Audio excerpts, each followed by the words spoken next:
Asalamu alaikum azizi mtazamaji popote ulipo, na tumai ubuheri wa siha. Salamu za mwaka mpya na karibu kwenye taarifa zetu za TV47 Matukio. Leo hii ikiwa ni Ijumaa ile mtazamaji ya mistari ya wasanii, nikiwa nayo fahari kubwa na furaha kubwa mtazamaji. Tutakuwa naye Profesa Robinson Ocharo ambaye ni mwandishi wa tamthilia ya The Last Love. Huyo pia ni mhadhiri kutoka Chuo Kikuu cha Nairobi hapo baadaye. Aidha mtazamaji, kwa dakika 30 zijazo basi nitakuwa nikikupasha yanayojiri ndani na nje ya taifa la Kenya, lakini mwanzo mtazamaji tuanze kwa kupata methali ya leo.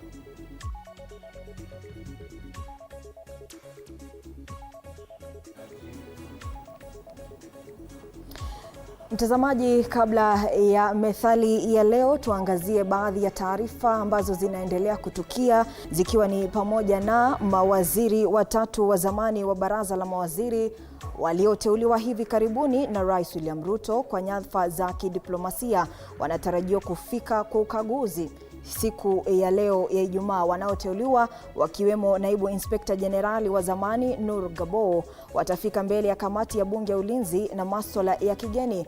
Aidha mtazamaji, wengine watakopigwa msasa hii leo ni pamoja na mawaziri wa zamani, alikuwa waziri wa habari, taarifa na mawasiliano ambaye ni Margaret Ndung'u, na pia aliyekuwa waziri wa kilimo Andrew Karanja. Aidha mtazamaji, naye Rais William Ruto hii leo atakuwa kaunti ya Uasin Gishu katika siku ya pili ya ziara yake ya maendeleo katika eneo la Bonde la Ufa. Rais William Ruto anatarajiwa kuzindua na kukagua miradi mbalimbali katika ngome yake. Aidha atatembelea maeneo ya Kesi na Kapseret. Kwingineko mtazamaji, mahakama ya hakimu leo inatarajiwa kutoa uamuzi iwapo aliyekuwa gavana wa kaunti ya Nairobi Mike Mbuvi Sonko ana kesi ya kujibu kuhusiana na mashtaka iliyorekebishwa katika kesi ya ufisadi ya shilingi milioni 24. Mtazamaji, ni baadhi tu ya taarifa ambazo zinaendelea kutukia na tutakuwa tukikuletea kwa njia ya moja kwa moja kadri tu zinavyochipuka. Aidha mtazamaji, sasa tupate methali ya leo.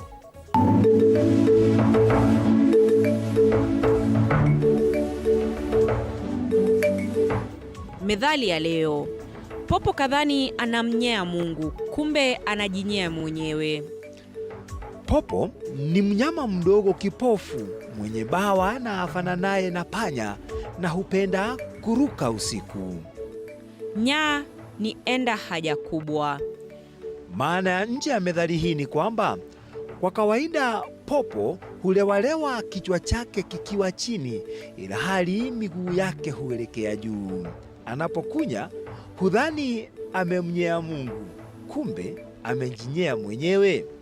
Maana ya ndani: mtu anaweza kufanya jambo kwa lengo la kumuudhi mtu fulani, kumbe badala yake athari zake zikamrudia mwenyewe.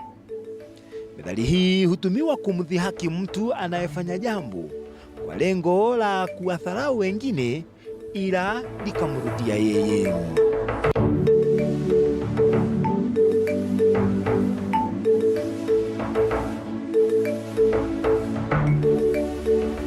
Unatupata mbashara kupitia mitandao yetu yote ya kijamii TV47 YouTube, Facebook na pia X. Jina langu ni Ruga Ival. Hujambo na karibu mtazamaji. Shule ya upili ya Riokindo kaunti ya Kesi imepata matokeo bora ya KCSE mwaka huu kwa mara ya kwanza tangu mwaka 2017, ikirekodi alama ya juu ya A. Mwanafunzi Marube Orina mwenye umri wa miaka 17 ameibuka na alama bora zaidi akilenga kusomea udaktari. Our school is posting an impressive performance, given that we continue downloading the results, but so far the ones that we have is quite impressive.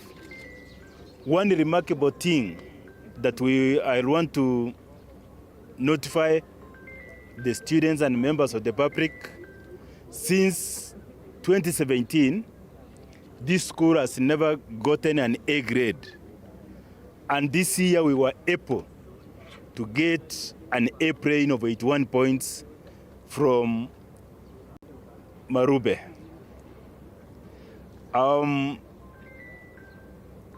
This good performance, I attribute it to the cooperation between teachers and the students, between the parents and all the stakeholders, the hard work of the students. Me with an A- of 79 points, I dream to become one of the medics around. I want to pursue medicine, and I know that with God, I will pursue it. I also take this time to thank my teachers who have been with me. I also thank my parents who have been closely with me. I know that God can never leave anybody who is hardworking. I like to pursue medicine. Specifically, I like to be an invasive cardiologist. Yeah, that's my dream, and I'm sure I'll be able to achieve it. Na tukiendeleza taarifa inayofungamana na hiyo, watahiniwa kutoka shule za sekondari za kutwa wamewashangaza wengi baada ya kufaulu katika mtihani wa KCSE wa mwaka 2023 na kurekodi gredi zitakazowasaidia kuingia katika vyuo vikuu. Walimu wakuu wa shule hizi ni baadhi ya watahiniwa walioongoza wametaja nidhamu na kujitahidi kama vyanzo vya mafanikio yao. Kwingineko katika shule ya Machakos ACK eneo la Teso, mwalimu mkuu amesema kuwa shule hiyo imehitimu idadi takribani maradufu ya watahiniwa kujiunga na vyuo vikuu ikilinganishwa na mwaka uliopita, huku akiwapongeza mwanafunzi wa kike kwa kufanya bora zaidi.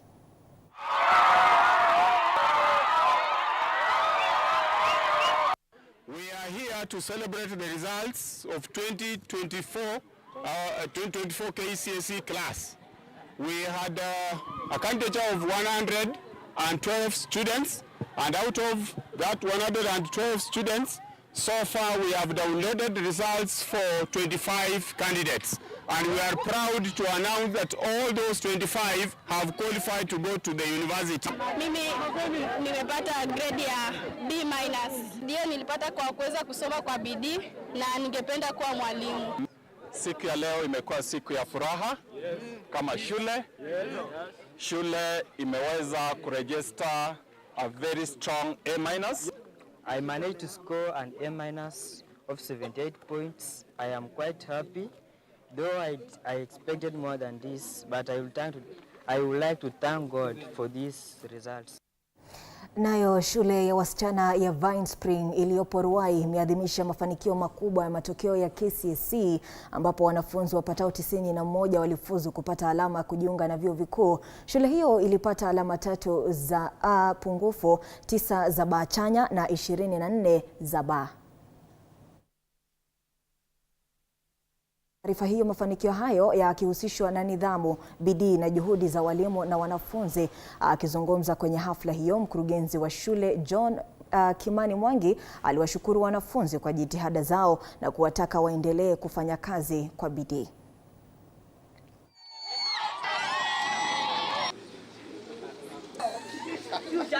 I'm John Mwangi Kimani, the director Vine Spring Girls. Today is a very great year for us. We really thank God because of the performance of this year. At least 3 girls managed an A-, 9 B+, 24 Bs, 26 B-, 29 C+. And we are so happy that we have managed to take 91 direct to public university. That is C+ and above. And so we are so much proud of the class of 2024. Names are Jennifer Idera. Na safari haikuwa rahisi. It wasn't an easy journey.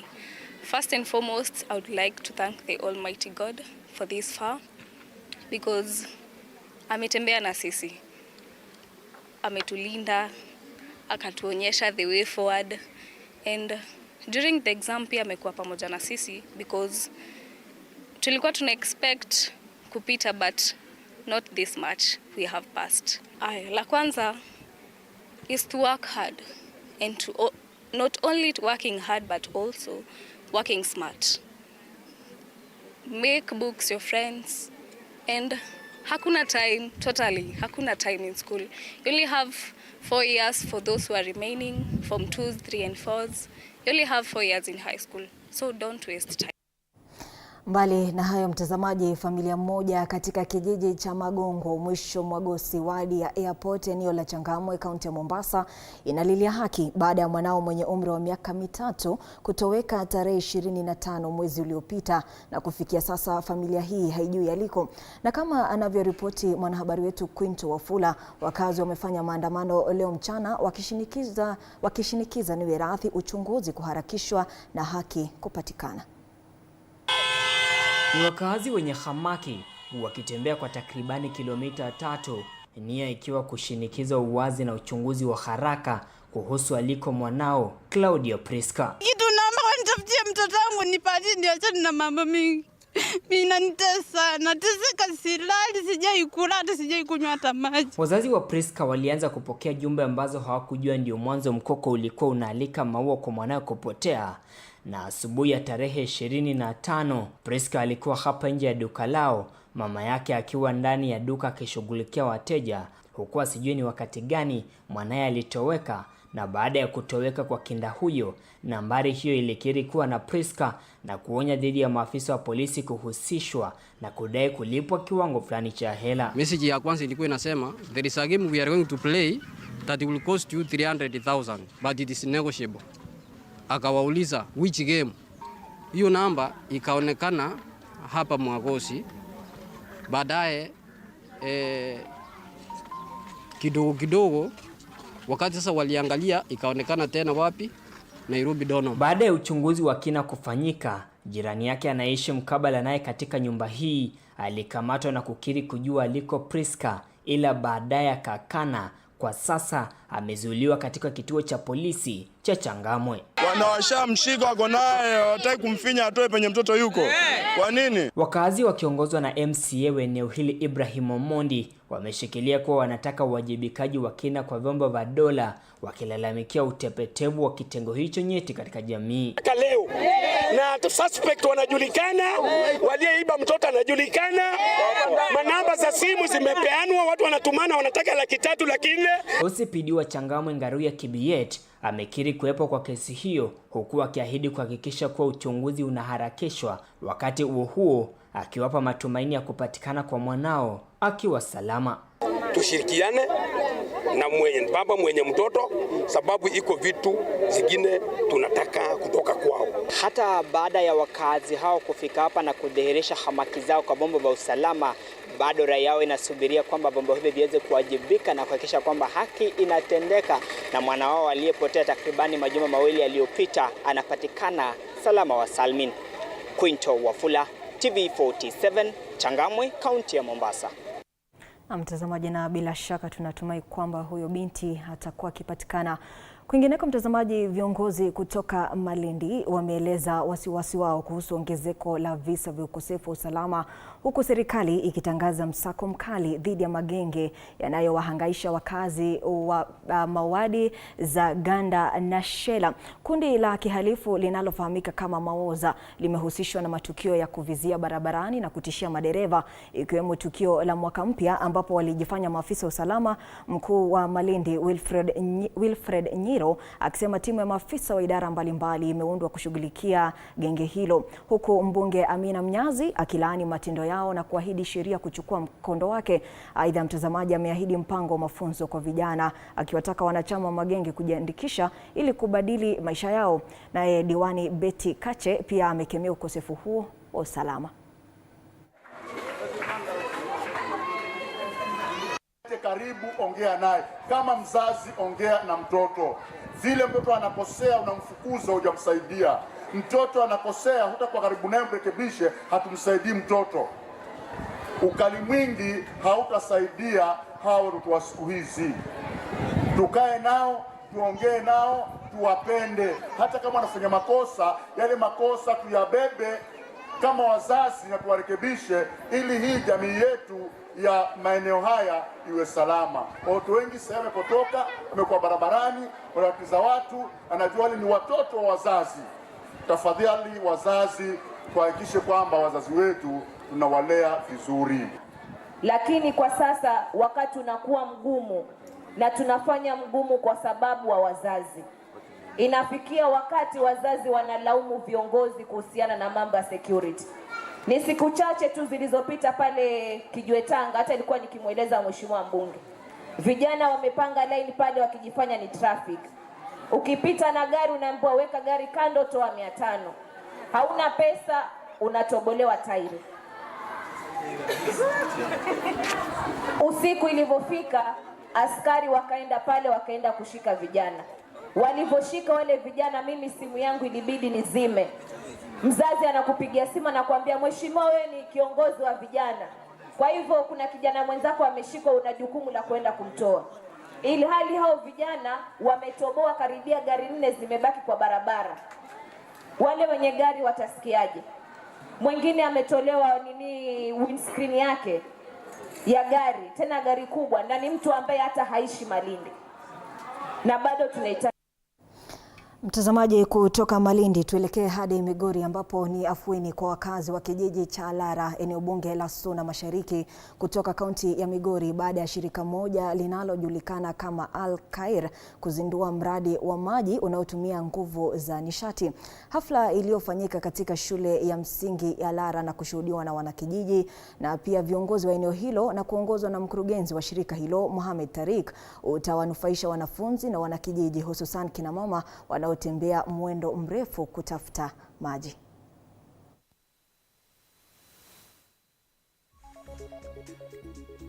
Incident of this Godjopeo single Suna East. We had a challenge in the water in this location where we had an open shallow well, and the open shallow well, you know, has a contamination. Everyone comes with a budget. Whenever they want to draw water, the bucket sometimes remains there, so you never know what the bucket was used at home. So we made a request to Al-Khair last year, end of last year, and with good spirit from our county director, they did send a team to the ground who accessed the shallow well, and they said actually, from sincerity, we have pupils at a lot of primary schools there who have really had a big challenge coming for water here. So with that challenge, they gave us go ahead to have this water done. And today we can really thank God that the shallow well was constructed to the standard.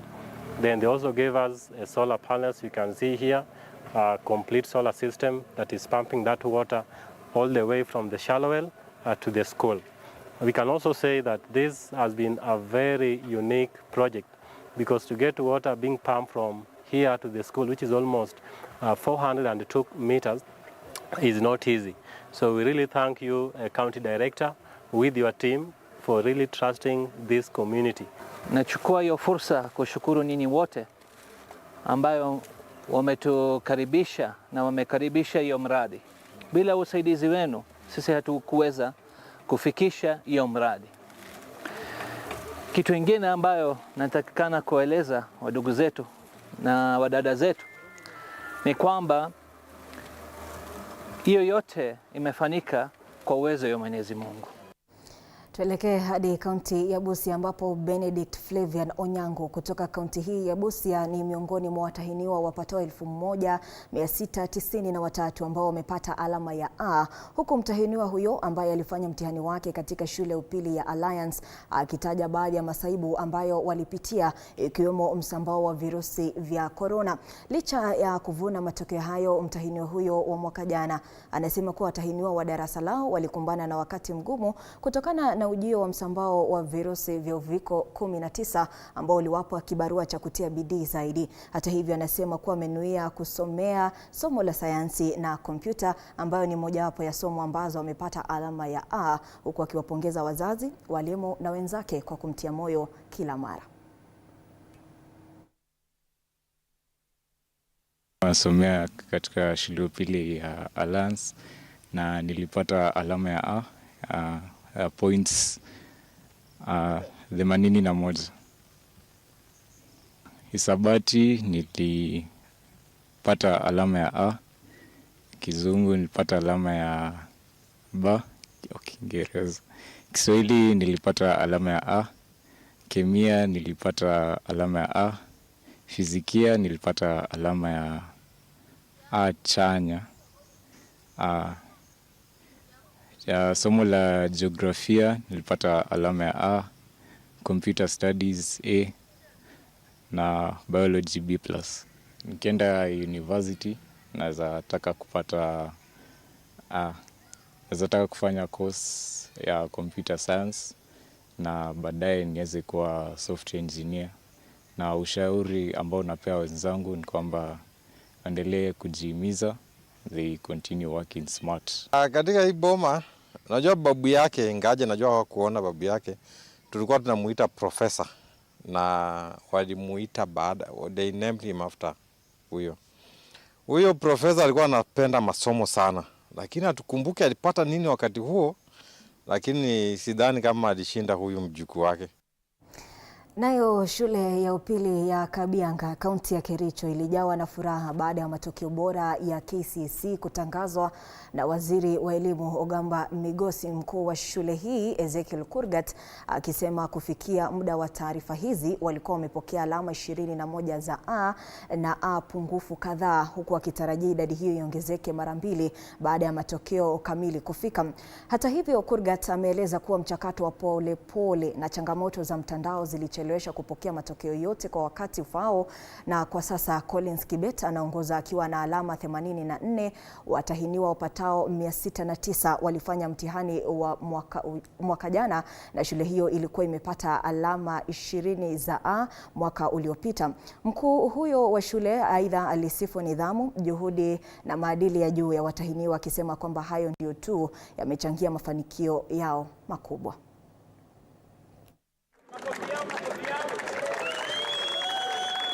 Today, we are pleased to inform that the results which have just been released are good. So far, we've got 21 A's.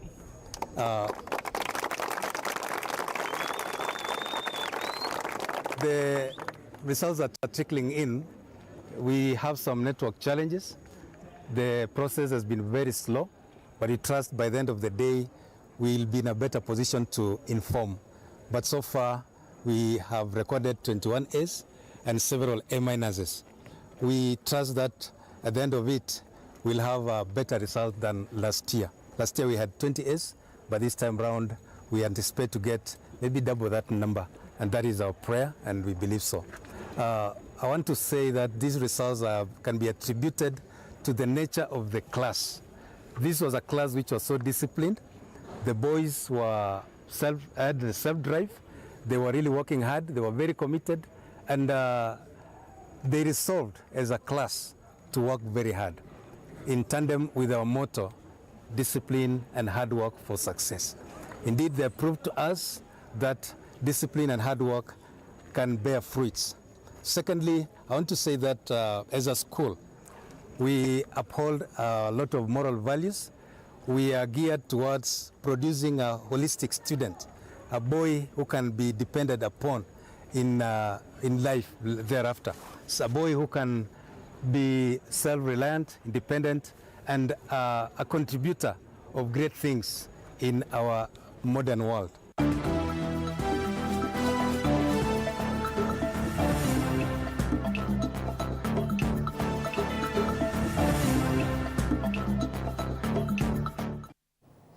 Na kwenye taarifa za michezo, timu ya taifa ya soka Harambee Stars itacheza dhidi ya wenyeji Zanzibar leo jioni katika mechi ya makundi ya Kombe la Mapinduzi ugani Gombani Pemba. Vijana wa kaimu kocha Francis Kimanzi lazima washinde mechi hii ili kufuzu kwa fainali ya mashindano hayo. Haya ni wirathi. Kwa sasa Kenya inashikilia nafasi ya pili kwenye jedwali kwa alama 4. Burkina Faso imo kileleni na alama 7 baada ya kuibuka na ushindi wa mabao 2 kwa nunge dhidi ya Tanzania jana jioni. Mshindi wa mashindano hayo atapokea zawadi ya shilingi milioni 6, na Harambee Stars inatumia michuano hii kwa matayarisho ya dimba la CHAN kufanyika mwezi ujao. Na performance curve yetu from the start tulianza na draw tukakuja na win, so I think we expecting nothing less than a win. Tunataka curve iendelee kwenda juu because this is a build up tournament to the tournament you're waiting for. That's challenge. We have been working so hard, you know, in every single game, you know, since we arrived here, and the readiness that I'm talking about is that we are getting even more and more stronger after every match, because the way we are responding in every match, we are very satisfied with the behavior and the character of our players. So that is the preparation we are talking about. So we are getting better and better. Real Madrid itakutana na mahasimu wao wa jadi basi.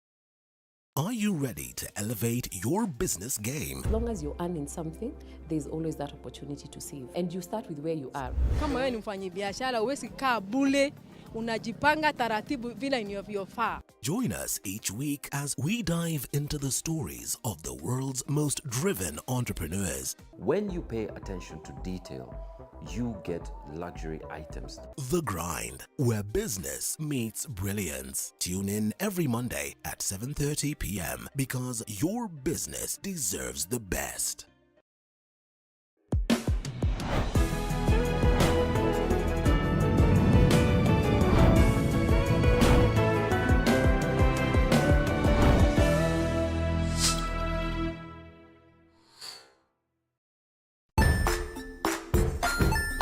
Hey there friends, welcome to Kids on the Block, where fun and imagination come alive. We dive into magical world filled with exciting adventures and awesome friends. What position were you in? I was number 2. What position were you? Number 1. He decided to cross the bridge by his house and look for food on the other side. We're going to do half cup of chocolate chips, and the other one, we're going to do half cup of the blueberries. So, grab your imagination hats and get ready to explore with us. Join us every Saturday at 9 a.m. for new friends, amazing stories, and tons of laughter.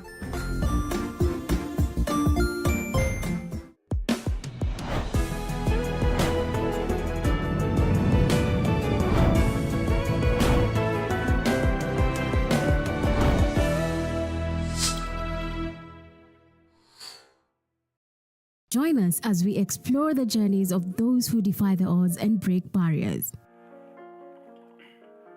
We dive deep into the stories of triumph. Sometimes when parenting a child with a special need or whatever disability, family life becomes a bit complicated and you may end up raising the child on your own.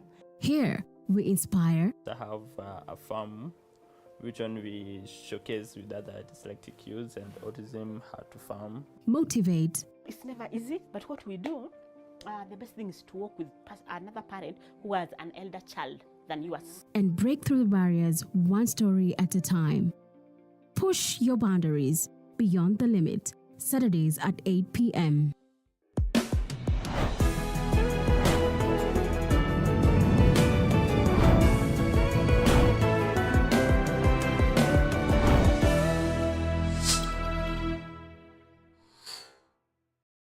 Jiunge nasi tunapoangazia safari za viongozi bora.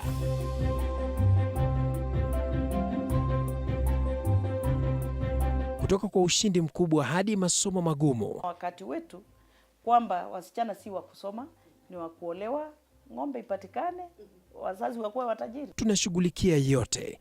I wish I were a better investor. My parents taught me how to look for things for myself. Tazama Mfahamu Kiongozi, ambapo kila kipindi kimejaa maarifa, mikakati na hadithi za kukuza azma yako. For me to succeed, I have to fight. kila Alhamisi saa 1:30.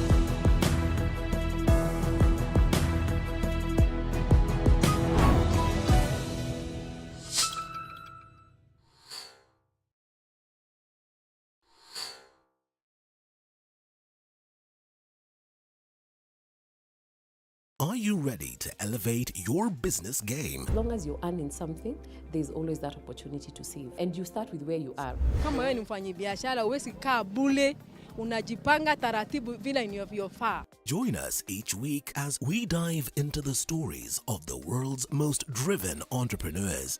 When you pay attention to detail, you get luxury items. The Grind, where business meets brilliance. Tune in every Monday at 7:30 p.m. because your business deserves the best.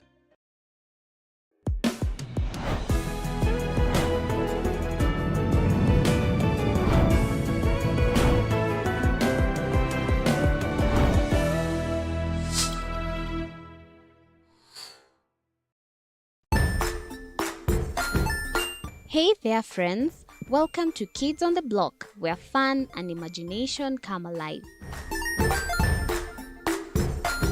We dive into magical world filled with exciting adventures and awesome friends. What position were you in? I was number 2. What position were you? Number 1. He decided to cross the bridge by his house and look for food on the other side. We're going to do half cup of chocolate chips, and the other one, we're going to do half cup of the blueberries. So, grab your imagination hats and get ready to explore with us. Join us every Saturday at 9 a.m. for new friends, amazing stories, and tons of laughter.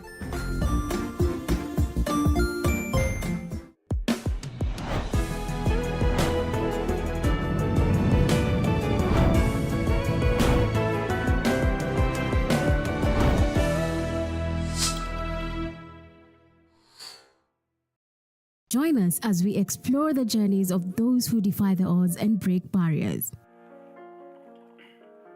We dive deep into the stories of triumph. Sometimes when parenting a child with a special need or whatever disability, family life becomes a bit complicated and you may end up raising the child on your own.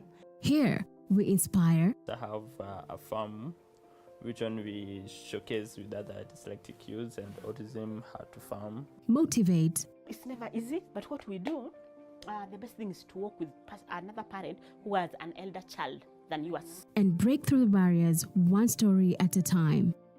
Push your boundaries beyond the limit. Saturdays at 8 p.m.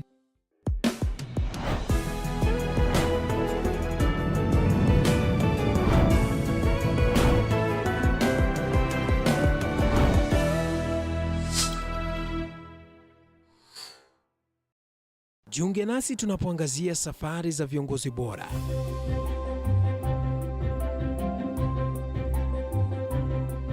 Kutoka kwa ushindi mkubwa hadi masomo magumu. Wakati wetu kwamba wasichana si wa kusoma, ni wa kuolewa, ng'ombe ipatikane, wazazi wakuwe watajiri. Tunashughulikia yote. I wish I were a better investor. My parents taught me how to look for things for myself. Tazama Mfahamu Kiongozi, ambapo kila kipindi kimejaa maarifa, mikakati na hadithi za kukuza azma yako. For me to succeed, I have to fight. Kila Alhamisi saa 1:30.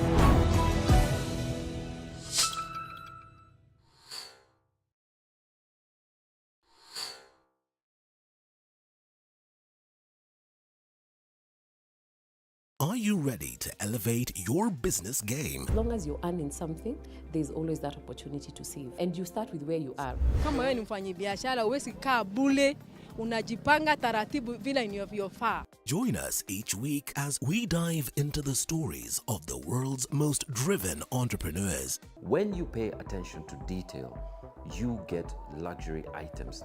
The Grind, where business meets brilliance. Tune in every Monday at 7:30 p.m. because your business deserves the best.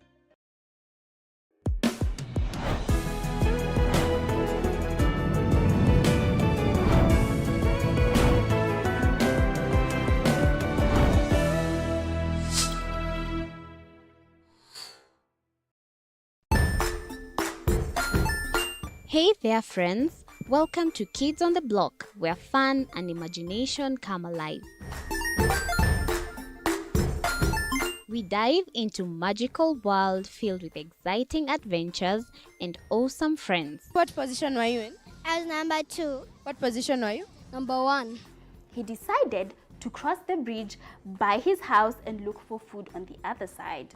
We're going to do half cup of chocolate chips, and the other one, we're going to do half cup of the blueberries. So, grab your imagination hats and get ready to explore with us. Join us every Saturday at 9 a.m. for new friends, amazing stories, and tons of laughter.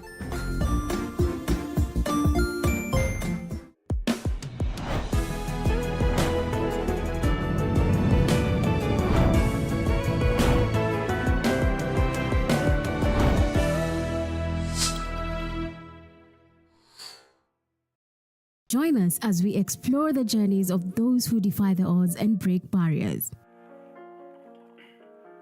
We dive deep into the stories of triumph.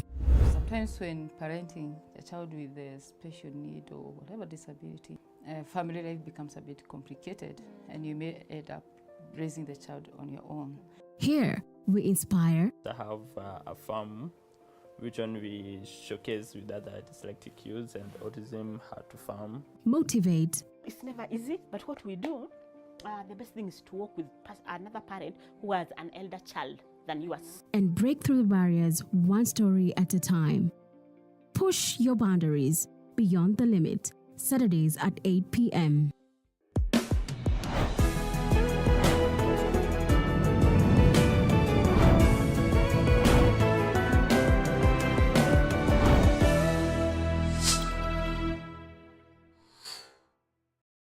Jiunge nasi tunapoangazia safari za viongozi bora.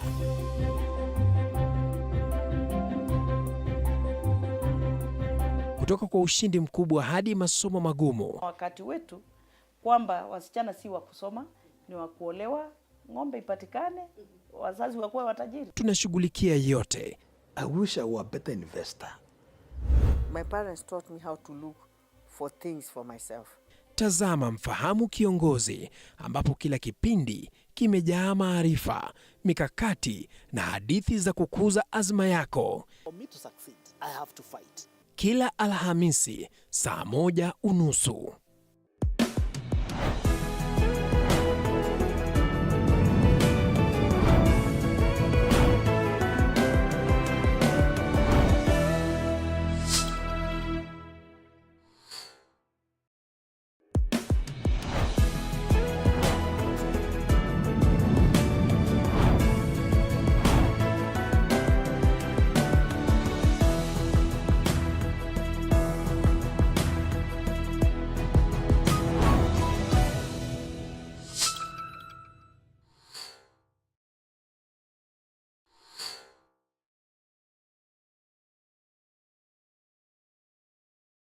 Are you ready to elevate your business game? As long as you're earning something, there's always that opportunity to save. And you start with where you are. Kama wewe ni mfanyabiashara, huwezi kaa bure, unajipanga taratibu vile inavyofaa. Join us each week as we dive into the stories of the world's most driven entrepreneurs. When you pay attention to detail, you get luxury items. The Grind, where business meets brilliance. Tune in every Monday at 7:30 p.m. because your business deserves the best.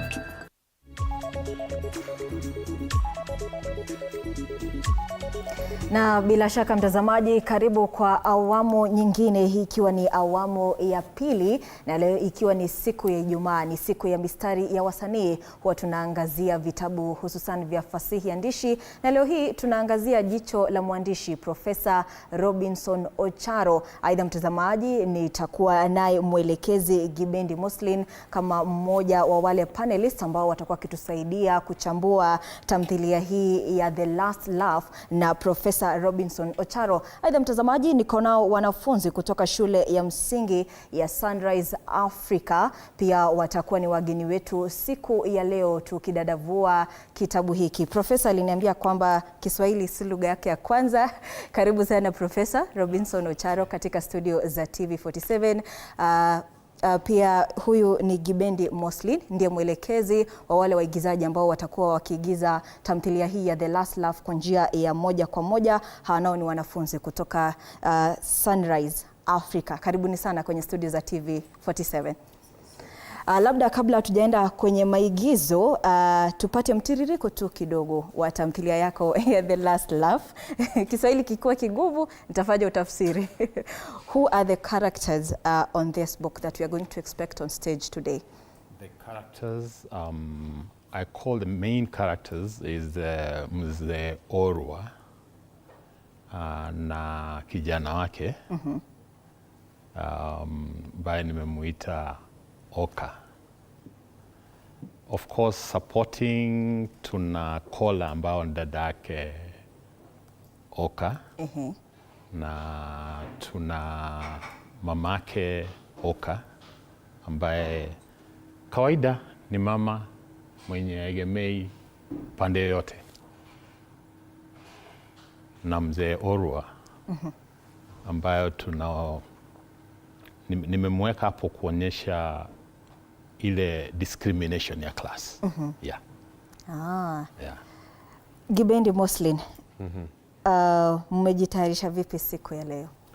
Tumejitayarisha, asante sana Ruga. Tumejitayarisha vema. This is not the first time tumekuwa hapa, so tunashukuru sana kwa kutuita tena na tena. Tumejitayarisha vema na tuna uhakika wanafunzi ambao wameungana nasi, pia mwandishi watafurahia kazi yetu, pia na wale ambao wanatutazama. Na mwandishi amesema ya kwamba tunao wahusika kadha wa kadha. Amemtaja Orwa, amemtaja Tai, amemtaja Oka na Kola. Kwa hivyo tunatarajia wahusika wote katika stage. Ndio, wahusika wote wako hapa leo. Tunawatarajia wote. Labda wewe kama mwelekezi, nani ndiye mhusika mpendwa katika tamthilia hii ya The Last Laugh? Mhusika ambaye mimi nampenda ni mhusika Oka. Mhusika Oka ambaye namfananisha na vijana ambao siku hizi tunawaita Gen Z, ambao wanaleta mapinduzi. Kuna dada yake pia anaitwa Kola. Wanashirikiana na ndugu yake kuleta mapinduzi polepole pale katika shamba letu. Naam, bila shaka. Na Oka ni mhusika mkuu pia katika tamthilia hii ya The Last Laugh. Hivi waigizaji wanaendelea kujitayarisha kutuigizia moja kwa moja tamthilia hii. Mwandishi alikuwa ameniguzia kidogo ya kwamba ashawahi kuigiza kama Oka. Nice. Kwa nini Oka? Profesa, kwa nini hukutaka Vile tangu niwe shule form 6 kulikuwa na mvutano wenye wanataka mapinduzi, lakini sio mapinduzi ya kuharibu, mapinduzi ya kujenga. Ukiangazia hapo mbeleni watu kama Karl Marx, watu wanamchukia tu, lakini mpaka wa leo yale mapinduzi alisema yawe ya kujenga ndio kila mtu anatarajia. Tukuze hivi, kuna wapendwa wetu Mahatma Gandhi, sijui kwa nini hatumuoni in the negative side vile tunaona Karl Marx. Lakini tunamuona in a positive side. Kuna Nelson Mandela, positive side. So kuigiza Oka, this is ninakuwa nataka kuonyesha vile fikra zangu zilikuwa positive change, not negative change. Yeah. Yeah. Labda kwa kusisitiza tu, Gibendi, mhusika Oka ni mtu ambaye yuko na sifa zipi hasa ukilinganisha au kusawiri katika jamii tulio sasa ama ile jamii ambayo sisi tunaishi?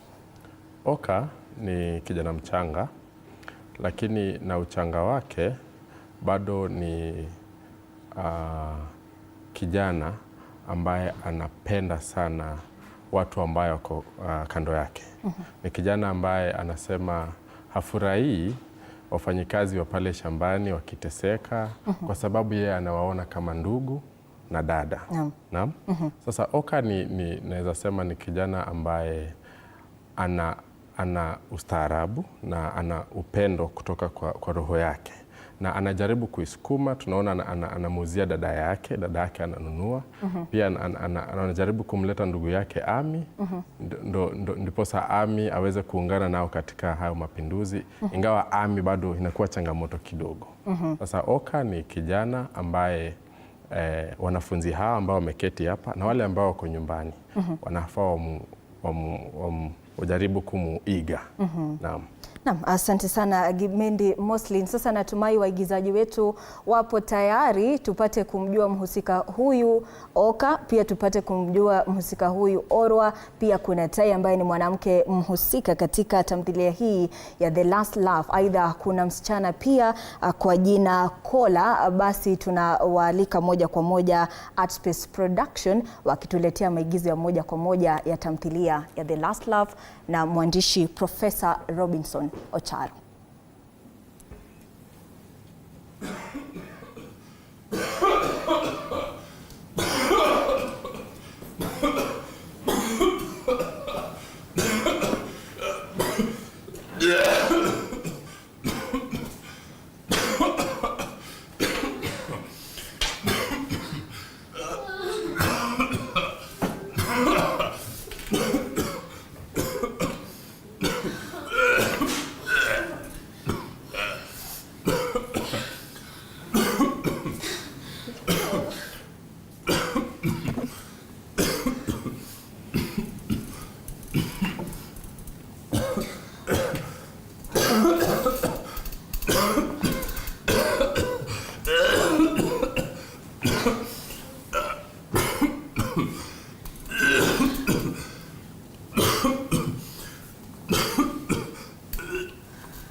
Old man, you have a bad cough. Young man. Old man, listen, old man. Remember not long ago, we were under siege. Siege from a bad cold. If you're not careful enough, you might end up infecting those around you. Just like they can infect you. You know what I mean, eh? Young man, do not make it a habit of joking with sick old men like me. Okay. Bye.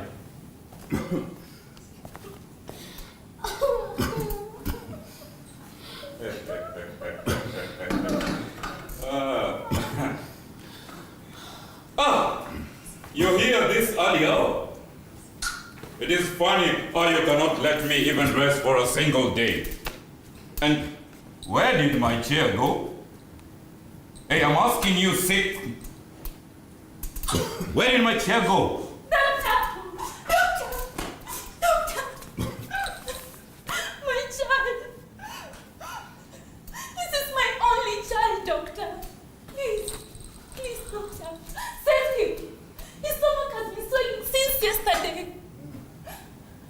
Woman, this is all your mistake. You're not feeding your child with proper food. I need you to go back home, feed your child with fats, proteins, and vitamins. In short, a balanced diet. Why don't you just help this child? What is the use of letting a child suffer, yet you have the ability? Which ability? I am here to do my work, and that you is it. also have a social responsibility of ensuring that these people live a decent life. Doctor, come here. Doctor, listen. Orwa is your good friend. Please talk to him. Make him understand that these people need to live human lives. Paying them peanuts for their sweat is choking them. Young man, it seems to me like you don't know the work of a doctor. Doctor. You might think I am out of my mind, but I am not. Listen, if you choose a balanced meal for one who cannot afford it, then I think you are out of your mind. Hey, young man, do you know what you're talking about? Open your eyes and stop asking. Hey, for heaven's sake! Are you trying to tell me what to do? No, not really. Not really. But if you wonder, then I have a duty to guide you home. Why do you say so? Because it is my responsibility as a citizen. Shut up! I leave you all these people to attend to. Doctor! What you are seeing, doctor, is not an illusion. What is happening is real. Take that veil off your eyes, doctor. Listen, we need to identify the cause of this child's disease. Oh. You're seeing it. Haven't you witnessed it all? If it is ignorance, then let us educate the poor mother and many others like her. If it is laziness, then let us cultivate some sense of initiative in them. If it is lack of resources, then let us find the why and how. Doctor! Fellow country, the day that you will see how bitter, sickening, and terrible this world is the day you will see from a poor man's eye. That day the world will see all life's faults as eradicable and its virtues attainable. That day the world will be a bit better. And that day is the day you will save a life. That day you will become human. You will become human. When it calls me, I will answer. When it calls me, I will answer. When it calls me, I will answer. I will answer to the all of my comrades. When it calls me, I will answer. When it calls me, I will answer. When it calls me, I will answer. I will answer to the all of my comrades. Who is the poor man? Why is he poor? The farm produces 250 liters of milk. Yet, we've never even had a drop. We work under 500 orange trees. But we've never had a taste. Never. Imagine. Never had a taste. Listen, fellow countrymen. These people, they need help. Who is this that holds nature's blessings in his hands so tightly and not letting the others have their share? Who? Who is this that holds nature's blessings in his hands so tightly and not letting the others have their share?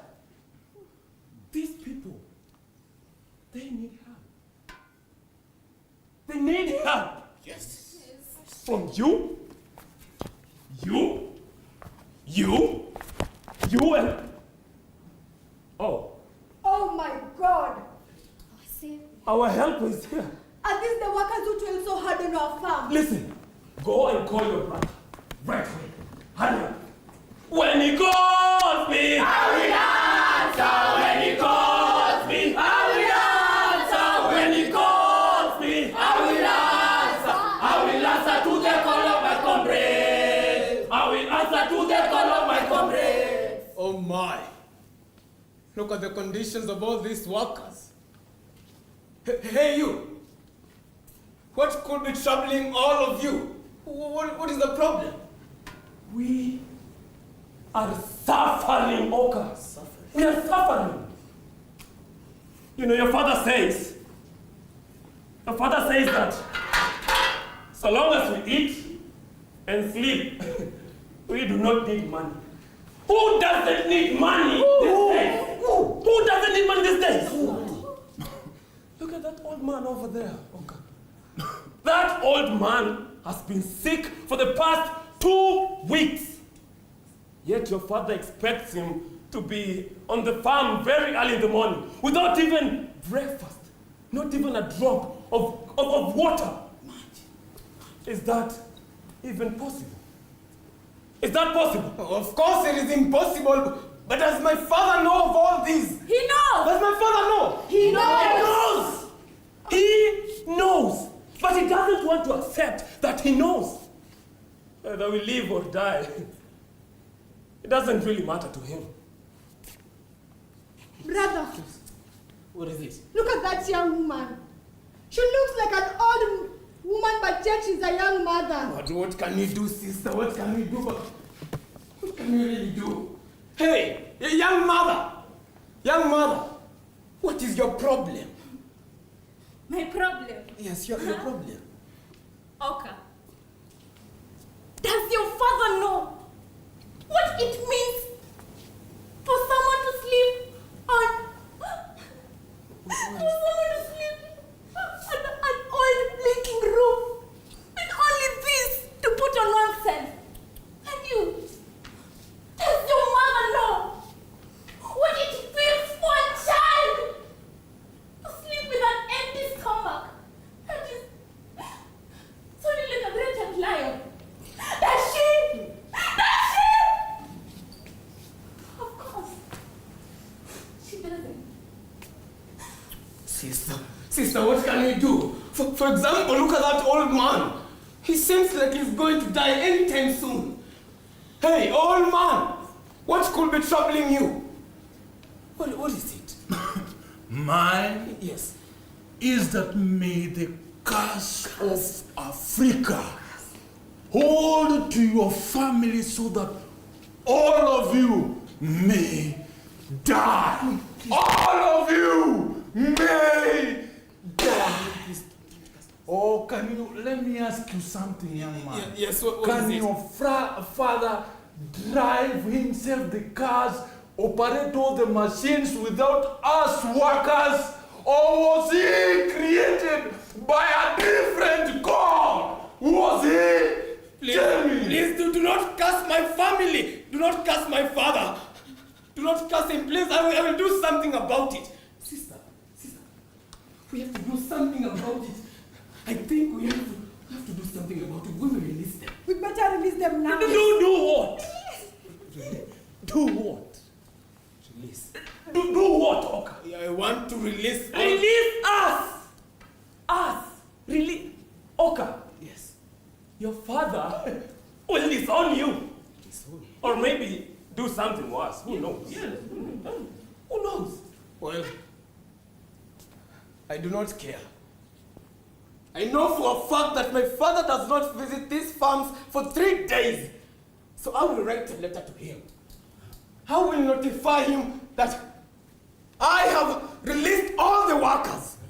I will notify him that. I do not care what will happen to me. May it be bad or good. Sister, we have to release them. You are free to go. Yes, you're free to leave. You're free to leave. You want what he said. Yes, you want to leave. What he said. Yes. Shughuli. Come there. Shughuli. Come there. Shughuli. Kwanzeni mateso.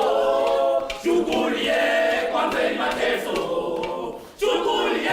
Kwanzeni mateso. Shughuli. Kwanzeni mateso. Shughuli. Kwanzeni mateso.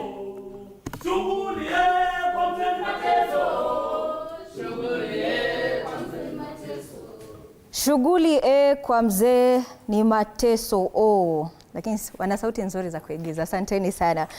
Ndio maigizo ya scene 1 na scene 2 katika tamthilia hii ya The Last Love. Labda hata kabla sijakuuliza swali, umehisi vipi jinsi wameigiza, Professor? They have done very well. They're imaginative. Maybe to the students, kuna ile habari yenye imejificha nyuma ya maagizo mmeona. Ya kwanza, kuna ugonjwa kisaikolojia tunaita learned helplessness. You learn to be helpless. That's why I was talking about positive change. Unaona kuna resistance kidogo, wafanyikazi wakiambiwa mko huru kuondoka, unaona mzee akisema baba yako anaweza kudhulumu ama kudizone wewe mwenyewe. You learn to be helpless in that there is nothing within you that you can do to change, and that's happening to what we call the underclass, wale klasi ya chini. Wengi wetu klasi ya chini submit, that's what we say. There's nothing we can do to change. So here is a bold young man telling them, go and free yourself. The other thing that is hidden in there is about what the upper class thinks. Wale wenye wanakusaidia, uliona wanasema wana shamba la matunda sijui kiasi fulani, ng'ombe kiasi fulani, hawajawahi kuonja maziwa nini. Now, those people, as the saying goes, those people who help you to go up, you'll need them. And I want you to watch it to the end. You'll need them on your way down. So, another terminology which is hidden, I wish it was a higher level, ni what we call learn to depersonalize yourself, to be the other person. Love the other person, learn to be them. Ni kama kusema, kama mimi ni tajiri mwenye shamba, I should practice hata kwenda hiyo shamba, kwenda kulima kidogo, ndio nisikie vile wanasikia, ni tangamane nao, ndio nielewe shida zao. So Orwa, I just depersonalize. This is the first message you are getting. He has not learned to be the other person. And that's why they are complaining.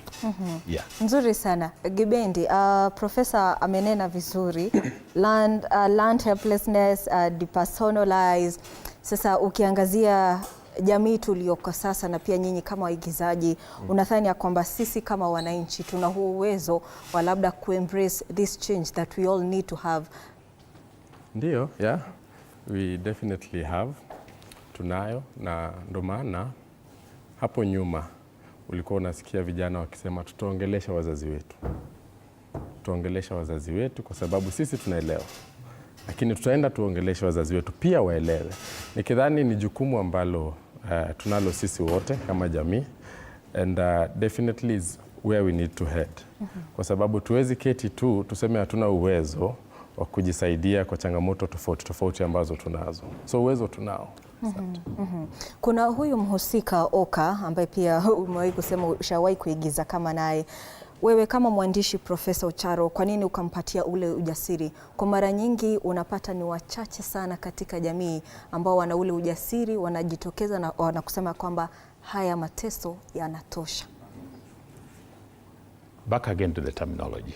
Learned helplessness. They need, once you psychologically ukifika hicho kiwango ambayo unasema hakuna chenye naweza fanya kuleta ile mageuzi yenye yananifaa, so you need a third party, mtu mwenye atawakiliza nyinyi, na ndio nika create Oka, the third party. Yeah. Kabla sasa tujapata maigizo ya pili, tumzungumzie huyu mhusika Orwa. Naomba tu uguzie Orwa ni mtu aina gani katika jamii tulio sasa? Okay. Class and class discrimination.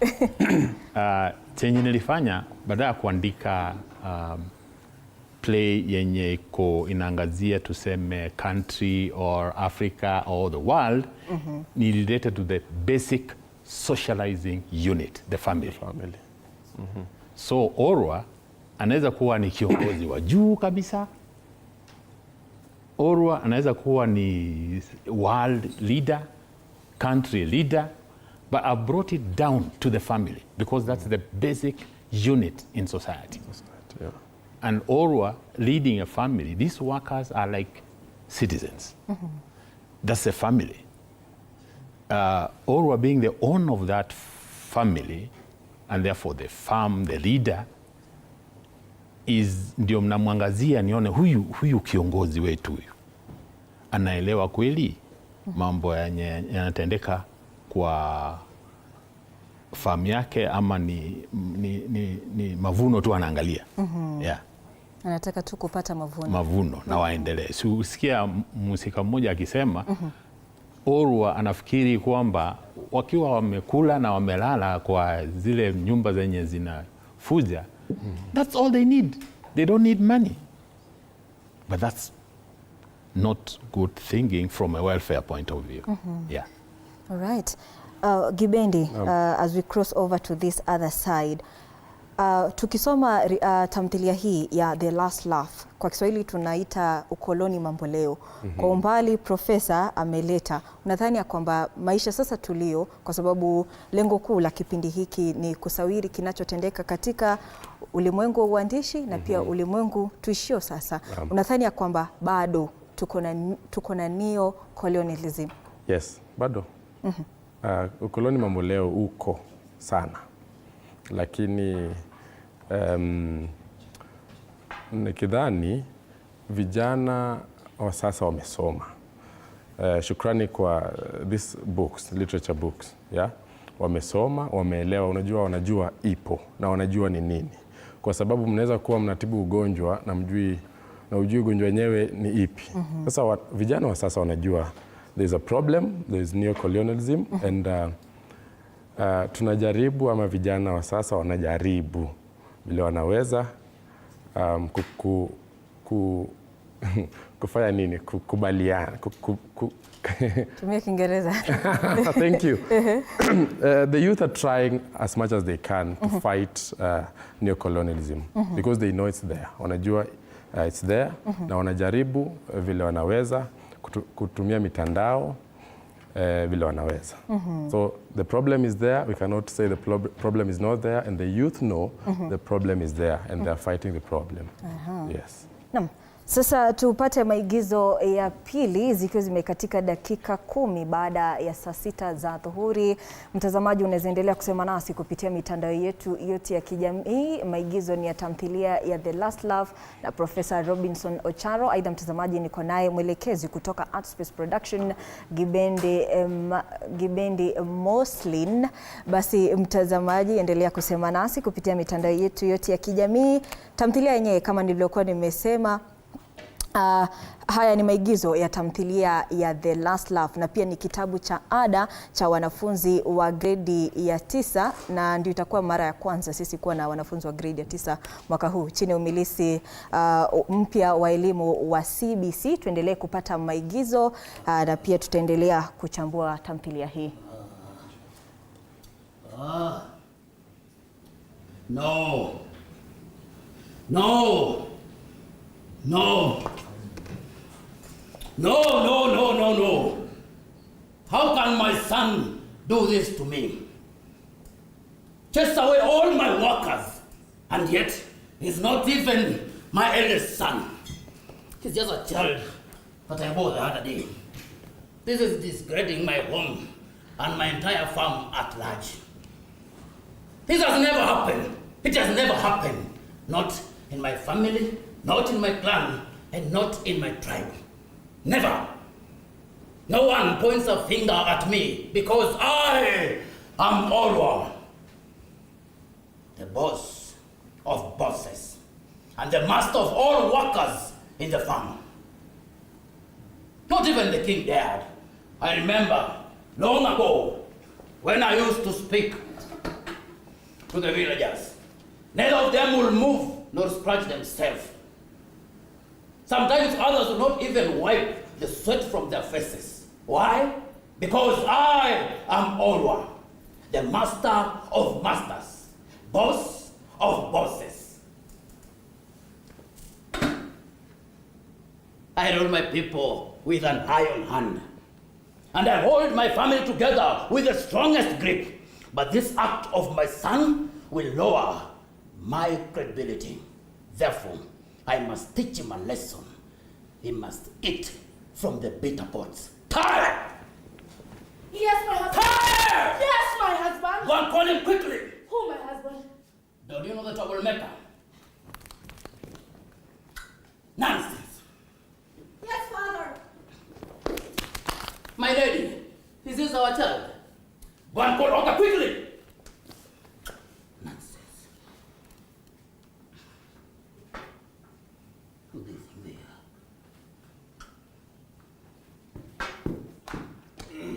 Oh yes, good morning, father. No, morning, mother. Must I forget that you are my son so that you can fight it over? Because from what I believe is that the only way we are going to find out who is the boss in this home is by... No. Oh, please stop. Step off. I am not going to entertain people who cannot see an inch beyond their noses. And you better retrace your steps to the kitchen before I involve you in all this. What is all this about? Must it come to this? Okay. Now, read this and tell me a good reason why I should not be angry. Dear father. Then now. I hope you will understand what I am about to tell you. Please bear with me as I bring to your attention that the workers have grown impatient. They can no longer bear with the conditions on our farm. They say they have chosen to throw away what they call the veil of ignorance. They have vowed that nothing is going to take what their sweat can bear. I fear they might turn violent, just like the other workers on other farms.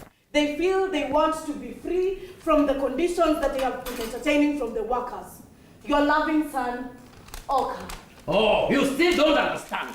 Now, I want you to go to the farm and tell me if you'll be lucky enough to find any single worker there. I hope you're not serious. Are you talking about being serious? My cows have not been fed for the past 3 days. No one to pick coffee from my farm. Look at my tea farm. It has turned out to be the largest jungle in Africa. What have you done, son? Did you call him a son? Sons don't behave like that. Come here. Very fast, come here. My brother.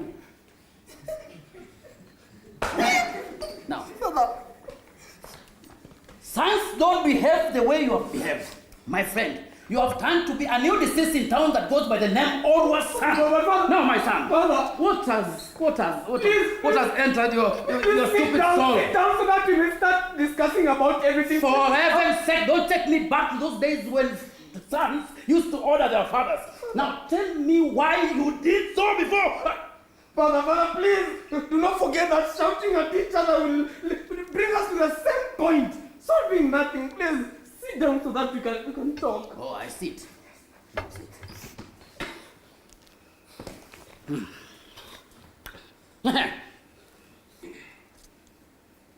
Now, who is the boss in this house? Me, Orwa. Oh, now, do you want me to go to my knees so that you can sit down? You might as well walk out if you have this thing has nothing to do with you. And you, now self-styled and self-proclaimed boss. Speak and listen. You better breathe sense or else I will make you vomit it. Speak! Father, I have to make it clear that I never chased any worker away. What? Yes, Father. You see, the situations out in the farm was getting out of hand. So, suppose these workers turned into violent and they vented their anger on our property. I chose the lesser evil. These people needed their freedom, so I let them have it. Oh, and you say that, are you saying that somebody somewhere is denying them their freedom? Yes, in a way so, yes, Father. Have you seen the plight of all these workers out there in the field? Have you seen it? Father, how much they give? Their sweat and blood. But what do we get? Now, is it too much to ask a little more self for them? They deserve better, Father. Please, Oka. Do not be a burden to your parents. Remember, it is only a fool who despises his father's my lady, let him continue. Maybe it's the Solomon of today. Okay, Solo.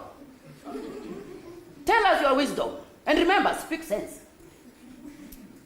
All Well, Father, I know it is only a fool who despises their father's advice. But still, on the other hand, it is a wise teacher who makes learning a joy, Father. Philosophy.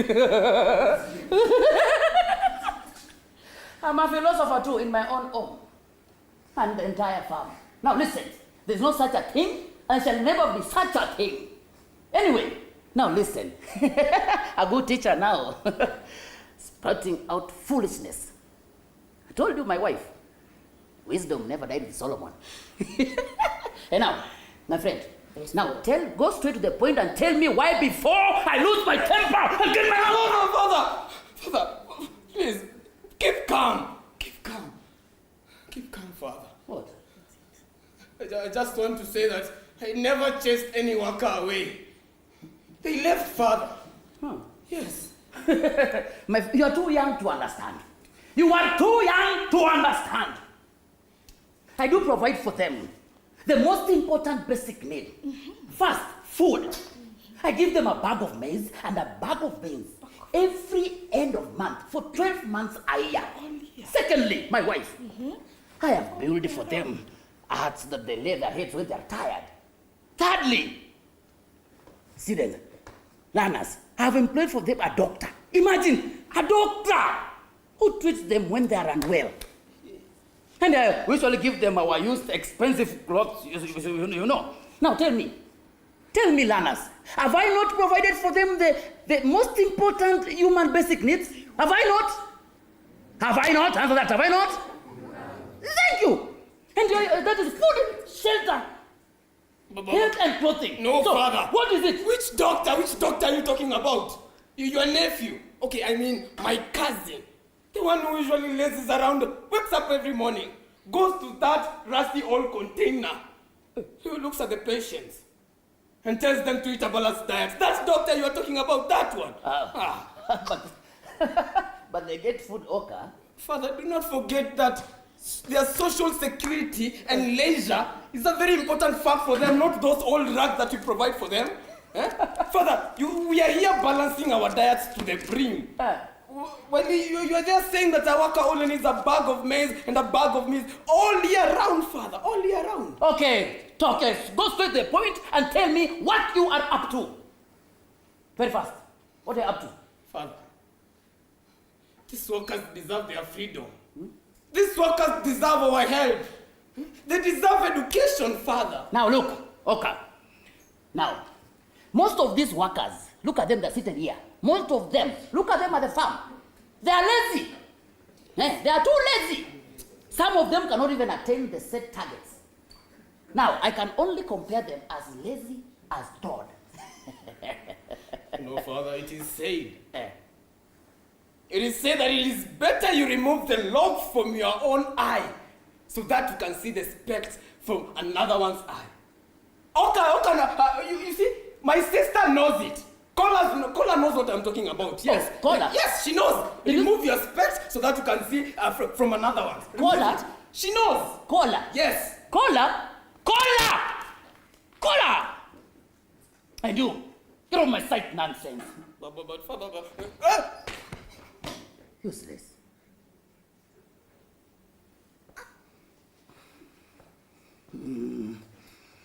Nothing. Nzuri sana. Now, why is all work corrupting everyone? No, you can't come to this and corrupt us. Asante sana. Orwa wameigiza vizuri sana. Tumepata sasa Orwa ambaye pia ni mhusika mkuu katika tamthilia hii ya The Last Laugh. Kama kuna jambo ambalo mwandishi Profesa Ocharu uliandika na kidogo ikanikeketa maini mimi kama mwanamke, ni Orwa kumwambia mkewe Tai, go retrace yourselves to the kitchen. Kwa nini waandishi ama sijui ndio maisha yaliyomo, kila wakati mwanamke akijaribu kupaza sauti yake na labda kukemea uovu ambao unatendeka kama jamii, retrace your steps to the kitchen? Sio kwa ubaya. It's a reality in society. Yapitia hayo. Though we are talking about a new generation, new thinking, there are still those whose one leg is in the traditional old setting and one leg modern setting. Orwa, being a modern person, is demonstrating something that in the African setting, women belong to the kitchen. Do we belong to the kitchen? That is the new thinking. Gen Alpha. That's the new thinking. And you can see this is what can bring about a real revolution. If we don't agree to step out of the African setting, traditional African setting, and into the modern, or stick to the traditional, we cannot be at crossroads. It will burst. One day it will burst. I've always said you'll find this is a young man almost telling the father off. That's how it builds. Because you should demonstrate to be what you are. If you're socialized in traditional setting, stick there. And don't pretend to be modern and yet you have the traditional ways of thinking. Yeah. But Professor, before I nimuingize Moslin Gibendi, how do we strike the balance? How do we deal with this modern woman? Na pia wewe ni mhusika wa pili, wewe ni mwandishi wa pili, ni Rathi wa waandishi ambao wameandika na kutumia mtoto katika kuleta mabadiliko. Tunamuona Oka na pia tunamuona Kola. How do we strike a balance between these two? There is one way I've always guided. We have a rift, a big rift, as we are today. This generation you're seeing here are looking to the brighter future. Our generation are looking at the good old days while enjoying the present good day. So if you ask the Orwas, they will tell you, we are not seeing this. These people are dreaming. We are not seeing what they are seeing as a brighter future. Wait until we give you the future. And the patience is running out. So the striking a balance is to ensure that we have to talk and understand each other. Accept where the other is, that's the older generation, and convince them where you want to go so that they guide you to where you want to go.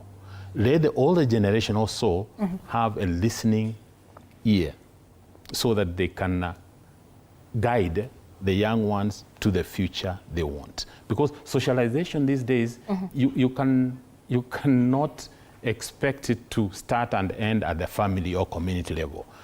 Social media has taken over. So you don't educate them, they're getting educated. Yeah. All right. Gibendi, kabla hatujaenda kwenye mapumziko mafupi na pia tukipata maigizo, nafasi ya mwanamke katika kuleta mabadiliko ya jamii, what are the chances?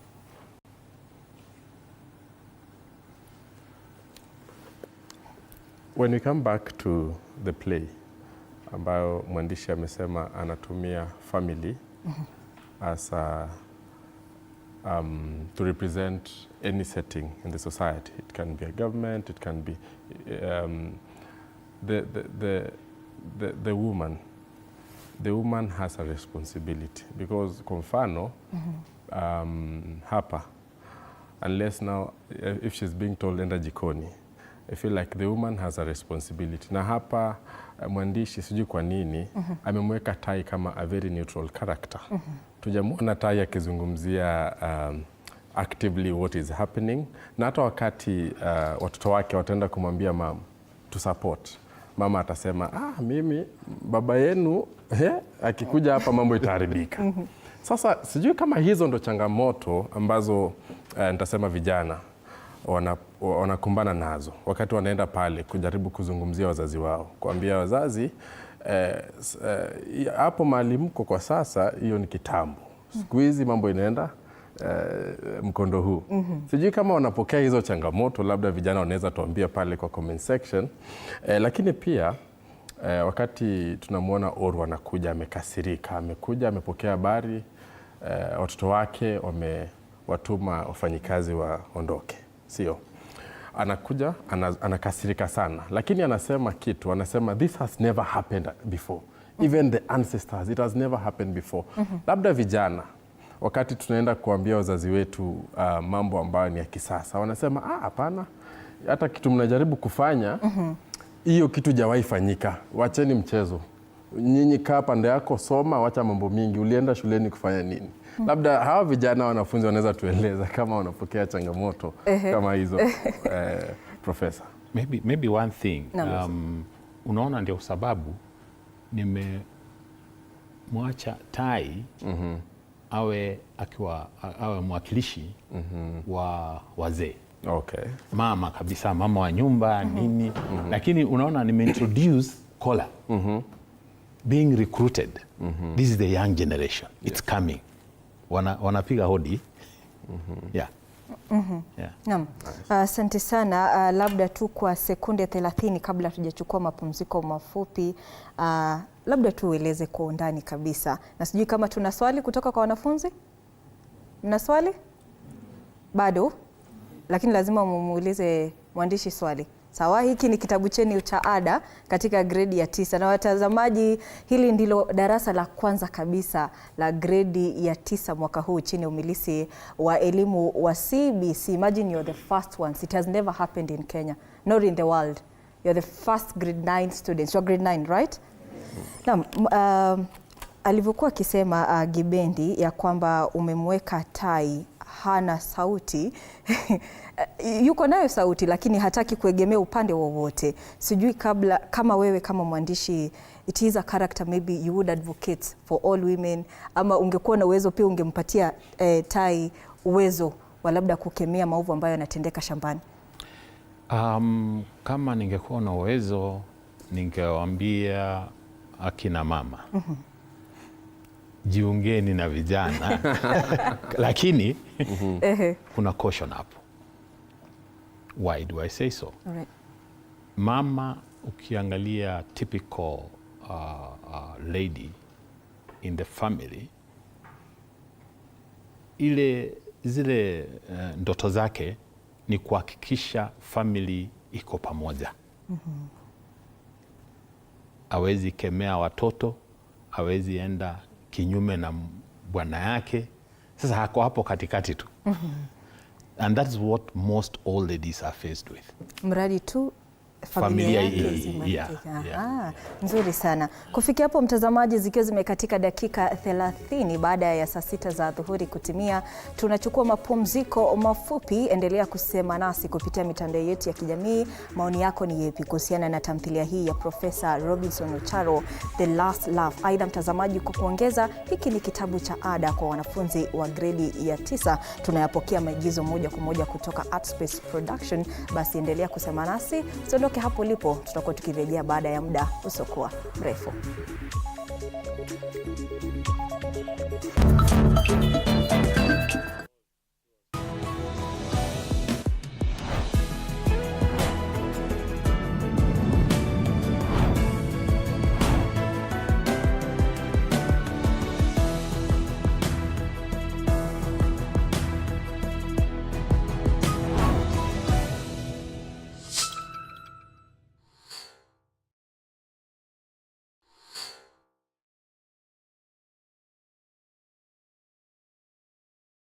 Are you ready to elevate your business game? As long as you're earning something, there's always that opportunity to save. And you start with where you are. Kama wewe ni mfanyabiashara, huwezi kaa bure, unajipanga taratibu vile inavyofaa. Join us each week as we dive into the stories of the world's most driven entrepreneurs. When you pay attention to detail, you get luxury items. The Grind, where business meets brilliance. Tune in every Monday at 7:30 p.m. because your business deserves the best.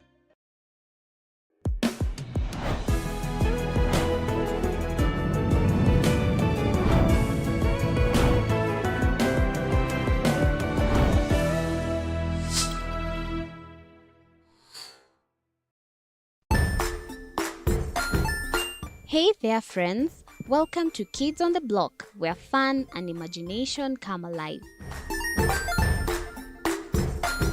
We dive into magical world filled with exciting adventures and awesome friends. What position were you in? I was number 2. What position were you? Number 1. He decided to cross the bridge by his house and look for food on the other side.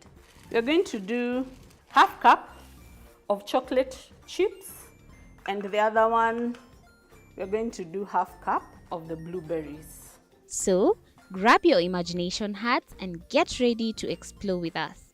Join us every Saturday at 9 a.m. for new friends, amazing stories, and tons of laughter.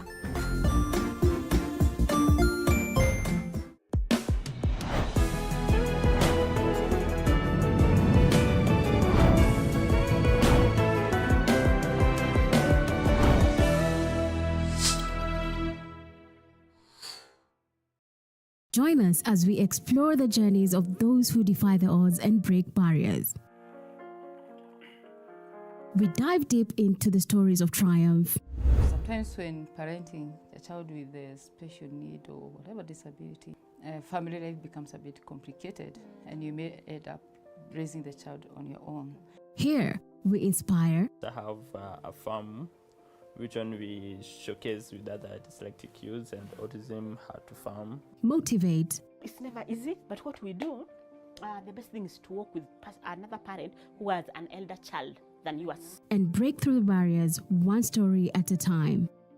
Push your boundaries beyond the limit. Saturdays at 8 p.m.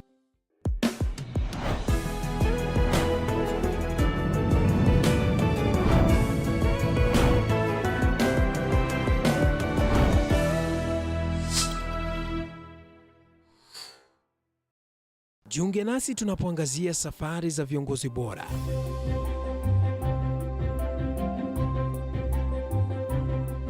Kutoka kwa ushindi mkubwa hadi masomo magumu. Wakati wetu kwamba wasichana si wa kusoma, ni wa kuolewa, ng'ombe ipatikane, wazazi wakuwe watajiri. Tunashughulikia yote.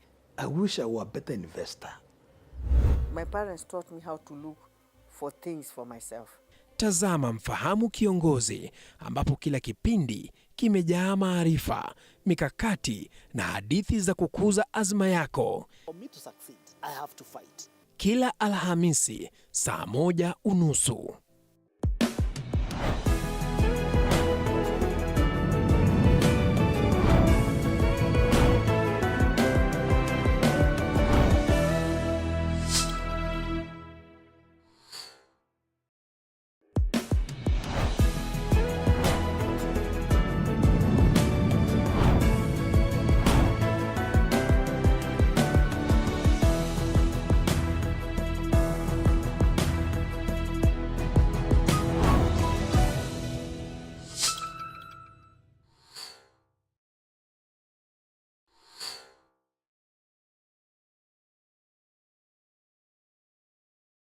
Are you ready to elevate your business game? As long as you're earning something, there's always that opportunity to save. And you start with where you are. Kama wewe ni mfanyabiashara, huwezi kaa bure, unajipanga taratibu vile inavyofaa. Join us each week as we dive into the stories of the world's most driven entrepreneurs. When you pay attention to detail, you get luxury items. The Grind, where business meets brilliance. Tune in every Monday at 7:30 p.m. because your business deserves the best.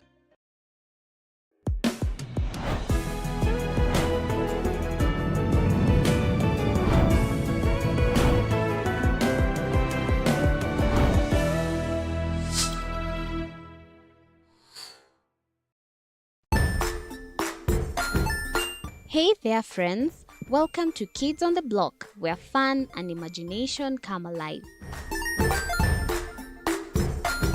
We dive into magical world filled with exciting adventures and awesome friends. What position were you in? I was number 2. What position were you? Number 1. He decided to cross the bridge by his house and look for food on the other side. We're going to do half cup of chocolate chips, and the other one, we're going to do half cup of the blueberries. So, grab your imagination hats and get ready to Tuesdays, 6:30 p.m.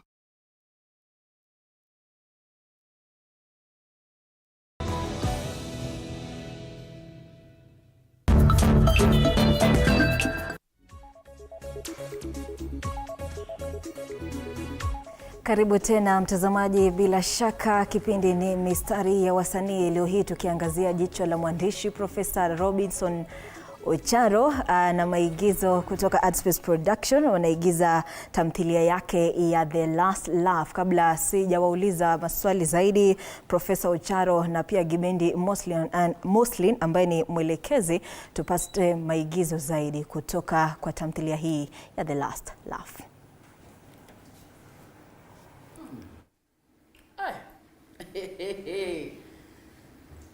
My lady. Yes, ma'am. It's so chilly nowadays. What the hell is happening? I know. The weather is so unpredictable. You can't tell what each day has to offer. Very uncertain, eh? Why can't you go on and switch on the heater? Sure.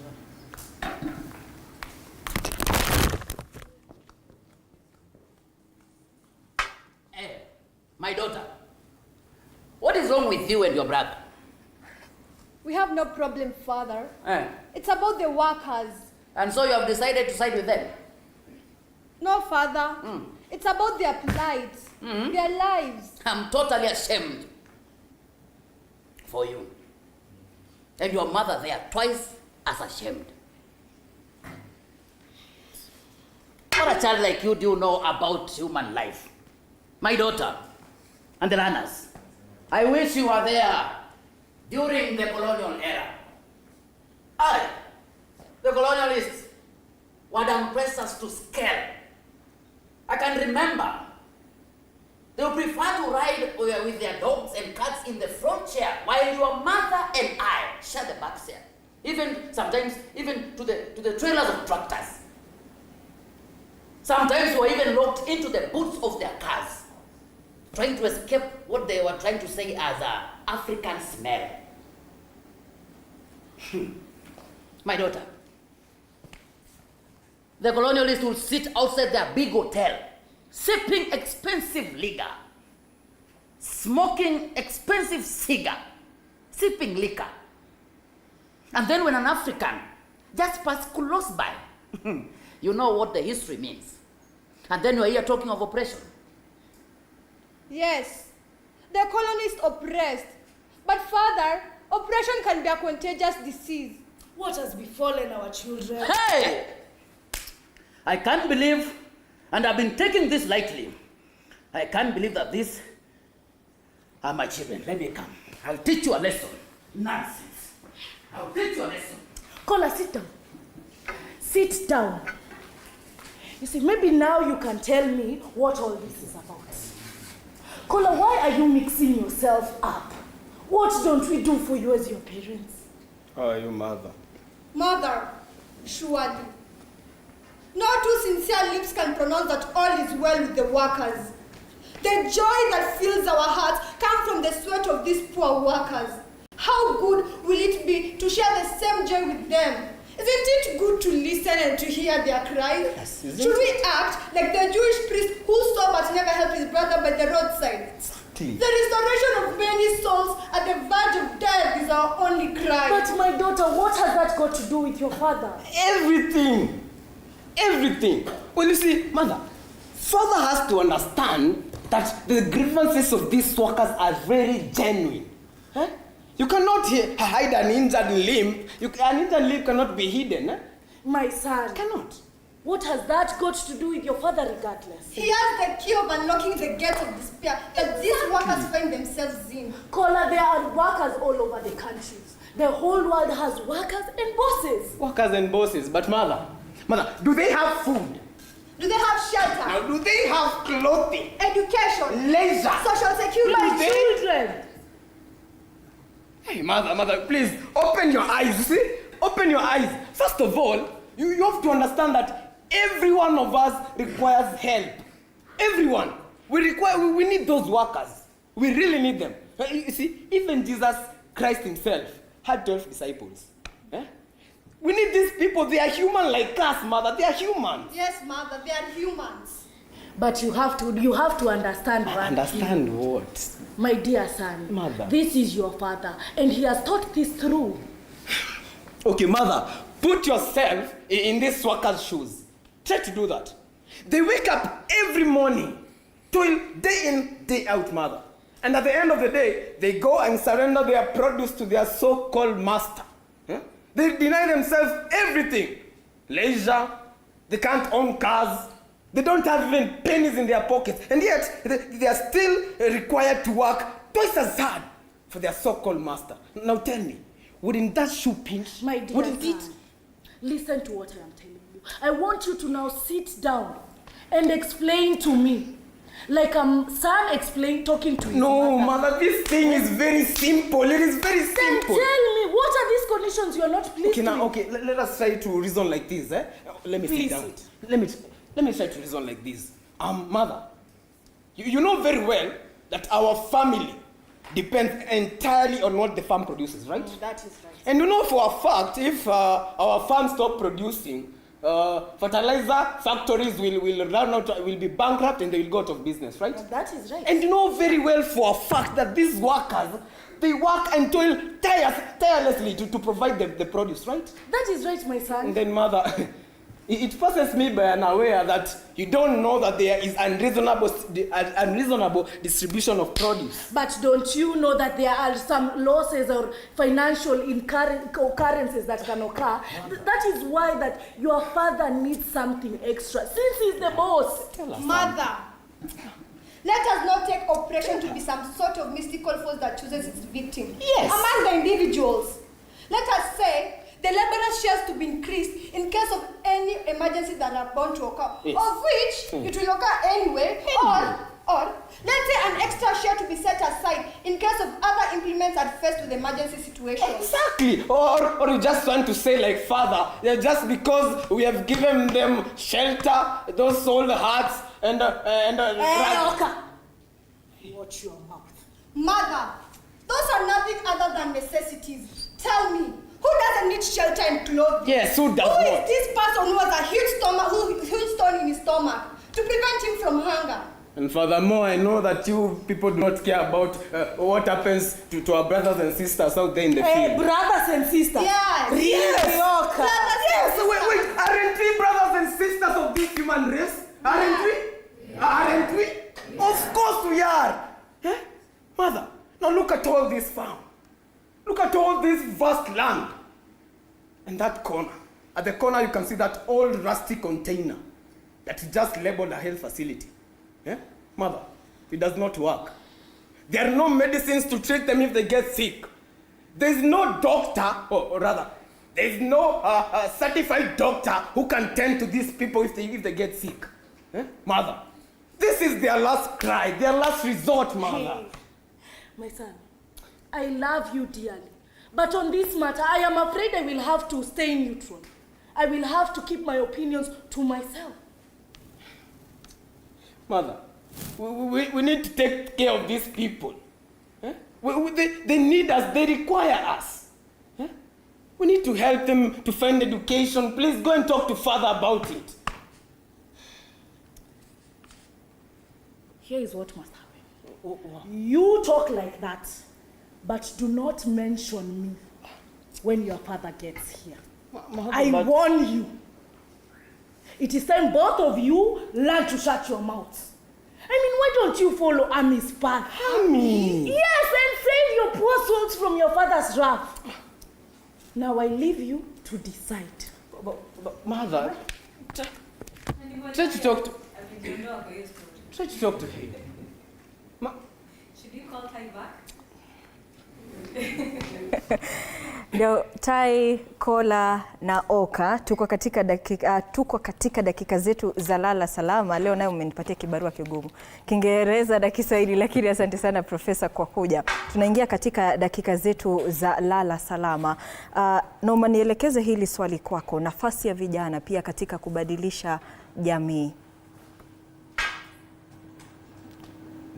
Unauliza kwamba wana nafasi? Naam. Huu ndio wakati wao. Why do I say so?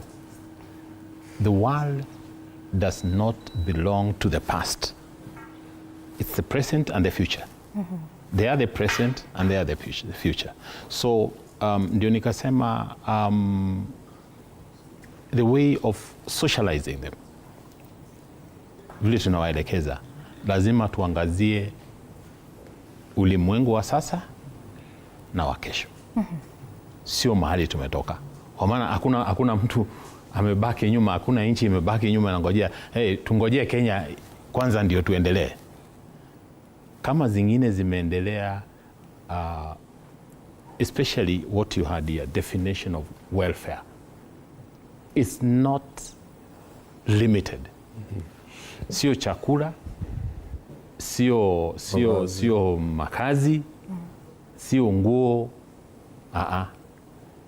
If you open the world media today, you'll be told expressly that things like leisure is part of social welfare. So it's not limited. And then the youth are open to that. They are learning that. You can't hold them back. So this is their time. Give them time, guide them wisely. Yeah. Tulikuwa na mazungumzo huko nje na pia hapa ndani ya ofisi. Tunavyoona hii sifa ya huyu mhusika Tai. Hili swali nataka nilielekeze kwa Gibendi Moslin. Kukawa na mvutano ya kwamba katika nyumba nyingi au familia nyingi, mara nyingi mabibi, the wives, wanafuata mkondo wa bwana. Sijui kama utakubaliana naye, na vile Profesa Ocharo amemchora Tai, sijui ni kama kuna msukumo fulani wa kwamba I cannot, as a wife, I cannot be independent with my choice of voting. Sijui msimamo wako ni upi?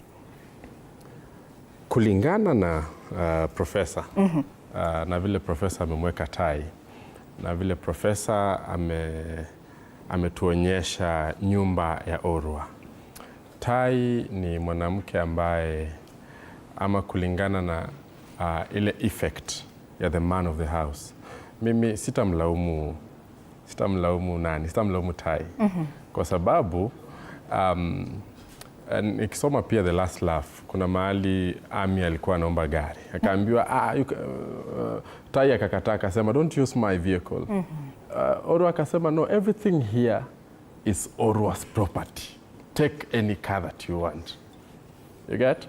So Tai, mimi kulingana na vile naona, it's okay for her to be neutral, because if she sides with the children, she's the only person who can kill the gap between the children and the husband. Yeye ndo anaweza zungumza kwa roho ya mume wake, ingawa tujaona hapa kwa The Last Laugh.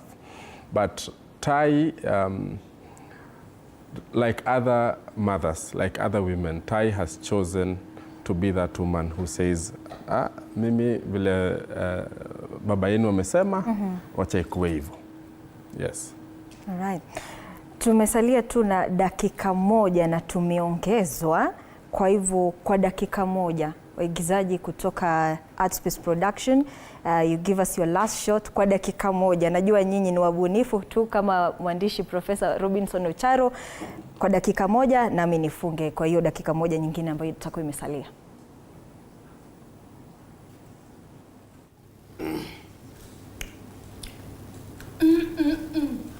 Oh my lord, this coffee tastes good. It tastes good, eh? It really does, eh? Well, it is the sweat of those workers outside there in the farm. And Dad? What do you mean, Dad? All that we enjoy was made possible by Papa. By father? Shh. What is it? It is just Ami coming. Do you think father coming? How good. He's finally here.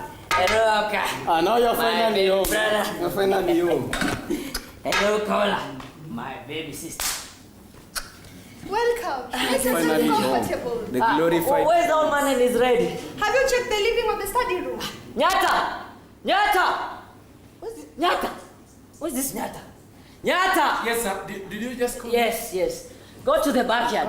Inside my car is my tie and jacket. Bring them over to my room. Then go clean that car. It looks dusty. Wait. Was there anything that you were doing before you came here? I was mending. No. Was there anything in specific that you were doing before you came here? Any work, eh? I was mending my shirt. Yes, you were mending my shirt. Yes. Now, go back, continue mending your shirt. Eh? Shut up.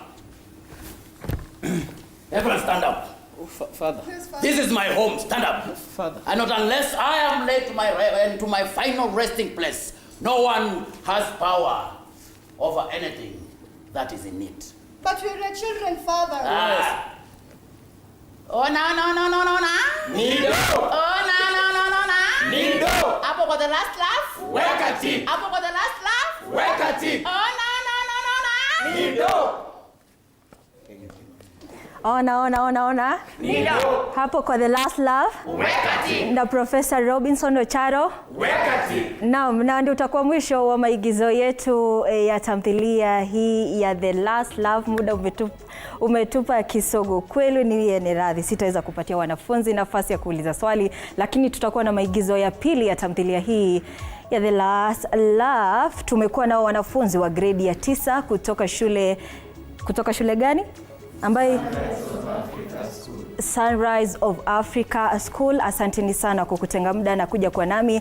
Aidha nimekuwa naye mwandishi wa tamthilia hii ya The Last Laugh, Professor Robinson Ocharo. Kando na yeye kuwa mwandishi, pia ni mhadhiri kutoka Chuo Kikuu cha Nairobi. Aidha nimekuwa naye mwelekezi wa Art Space Production ambao wamekuwa wakituigizia tamthilia hii ya The Last Laugh, ambaye ni Gibendi Moslin. Nyote nasema shukrani za dhati kwa kutenga muda na kuja kuwa nami. Pia mwelekezi wangu wa runinga Manu anasema asante sana, unafanya kazi safi. Ndio tutakuwa mwisho wa kipindi chetu. Hadi siku nyingine panapo majaliwa. Kwa heri ya kuonana, na pia kwa wewe mtazamaji nasema shukrani jazila. Hadi siku nyingine, kwa heri. Jina langu ni Ruga Ival.